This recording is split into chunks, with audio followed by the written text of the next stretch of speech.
En collaboration avec l'APER, l'Association pour la promotion des énergies renouvelables, nous vous proposons aujourd'hui de découvrir une coopérative citoyenne à finalité sociale. Elle s'appelle Courant d'air et exploite entre autres 3 éoliennes. L'éolien en Belgique, c'est aujourd'hui une puissance installée de 2889 MW. C'est aussi 888 éoliennes onshore, autrement dit sur terre, et 232 éoliennes offshore en mer. La Wallonie a quant à elle une puissance installée de 872 MW, répartie sur 383 mâts, et 4% de la puissance installée en Wallonie est d'origine citoyenne, et ce grâce à des initiatives comme Courant d'air, dont les activités sont multiples. Cela passe aussi par la sensibilisation des plus jeunes pour leur expliquer les bons gestes en matière d'énergie.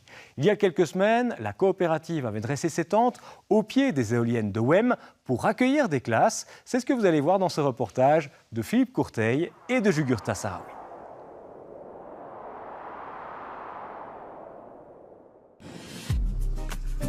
Quelques tentes installées au pied des éoliennes de Wem, il n'en fallait pas plus pour accueillir des écoles de la région pour leur parler des enjeux du changement climatique.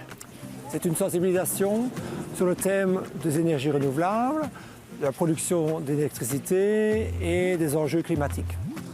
Il est important d'éduquer et un peu comme on a appris aux enfants le triage des déchets, on leur apprend maintenant l'application de comportements et de gestes vertueux dans l'utilisation de l'énergie.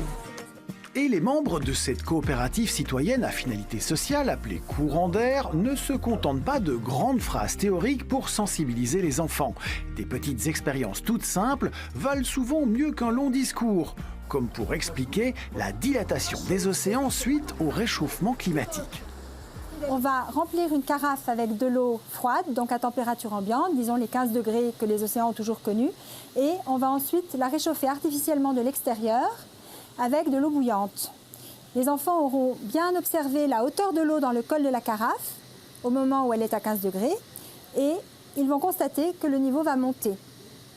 Et c'est ça le phénomène de la dilatation des océans. Chaque molécule d'eau prend plus de place quand sa chaleur augmente. Et c'est pour ça qu'au total, les océans montent et que les côtes sont menacées. Les expériences se succèdent ainsi tout l'après-midi. Les enfants découvrent par exemple comment avec une bobine de fil de cuivre, un aimant, un peu d'astuce et de l'huile de coude, on peut allumer une ampoule. Avant d'être mis à contribution pour produire eux-mêmes de l'électricité et constater certaines subtilités de production. Nous avons 3 lampes différentes. Elles ont toutes la même puissance, elles produisent toutes la même lumière, seulement celle-ci, elle fait 60 watts, 11 watts et 5 watts et demi. Maintenant, on va essayer de les faire briller. Les enfants peuvent alors se rendre compte que l'énergie à produire pour allumer une lampe de 60 watts est plus dure que pour une ampoule de 5 watts et demi. Tu vois, là. Et maintenant, très fort, allez. 1, 2, 3, 4, 5, 6, 7, 8, 9, 10. Ah, voilà. Pas mal. Le genre d'exercice qui marque les quadriceps et les esprits. On a des résultats fantastiques dans nos projets. Il y a des écoles qui arrivent à des économies d'énergie sans investissement à plus de 47%. Alors, à la différence de comportement, on fait attention d'éteindre la lumière, on ne laisse pas d'appareil allumé, on ne chauffe pas les pièces qui ne sont pas utilisées, etc., etc. Et pour couronner le tout, les jeunes sportifs ont pu se prendre quelques minutes pour un employé à la maintenance des éoliennes. Dans la région, les sensibilisations se succèdent ainsi depuis quelques années. Le projet a commencé dans les 5 communes du sud de la communauté germanophone depuis 3 ans. Il va commencer sa 3e année maintenant. Et cette année, une commune du Nord s'est rajoutée avec 2 écoles. Ce qui fait que dans l'ensemble, depuis 3 ans, nous avons touché quelques 990 élèves. Et visiblement, tous ici en ont retiré quelque chose. J'ai appris des nouvelles choses, qu'une éolienne peut produire plus d'1 million de kilowatts. Quand tu mets de l'eau chaude avec de l'eau froide, l'eau chaude va monter. Que les éoliennes, elles tournent grâce à la force du vent et qu'on en produit de l'énergie. Et à l'école, tu crois que les élèves vont faire plus attention maintenant? Oui, je crois. En revanche, Nicolas Xavier, tous les enfants étaient d'accord pour faire le même constat. Mais oui, quel temps! Et si vous voulez plus d'infos sur ce projet et d'autres initiatives porteuses d'avenir environnemental, rendez-vous sur la plateforme Demain, c'est aujourd'hui, sur le site aper.org/demain. Toute autre chose à présent, évoquons le mois de novembre. Nous le savons, novembre est le 11e mois du calendrier, 3e mois aussi de l'automne météorologique dans l'hémisphère nord. En matière de rendez-vous populaires, le mois débute avec la Toussaint, fête catholique célébrée le premier jour du mois où l'Église honore tous les saints.